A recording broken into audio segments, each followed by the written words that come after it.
முதல் phone call Gnanasekaran யாருக்கு பண்ணாங்கன்னா 8:55க்கு ஒரு காவல்துறை அதிகாரிக்கு தான் முதல் ஃபோன் காலே பண்ணுறார். அந்த சம்பவம் முடிஞ்சு அண்ணா யூனிவர்சிட்டி அந்த சம்பவ இடத்துல தான் இருந்தாரா, கேட்டுக்கு வந்தாரா எனக்கு தெரியாது.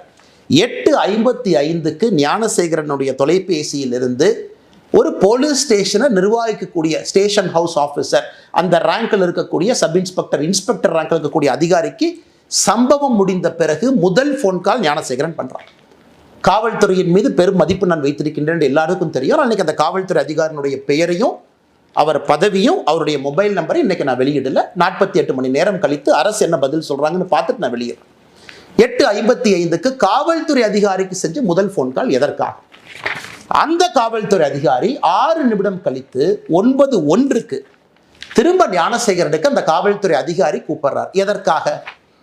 ஸோ குற்றம் செஞ்ச பிறகு அக்யூஸ்ட் கூப்பிடுற முதல் ஆள் லோக்கலில் இருக்கக்கூடிய ஒரு காவல்துறை அதிகாரி. விசாரிச்சிங்களா? காவல்துறை அதிகாரிக்கு என்ன ரிப்போர்ட்டிங் என்ன ஞானசேகரன் பண்ணுறான்? குற்றம் செய்த பிறகு அது சார்ஜ் ஷீட்டில் கொண்டு வந்தீங்களா? அதிகாரிக்கும் இவனுக்கும் இதுக்கு முன்னாடி ஏதாச்சும் தொடர்பாக இருக்கா? ஏன் நான் திரும்ப திரும்ப கேட்குறேன்னா, மே 14ஆம் தேதி ஞானசேகரன் மீது 2வது எஃப்ஐஆர் சிபிசிஐடி ரெஜிஸ்டர் பண்ணியிருக்காங்க. December 23 offence, first FIR.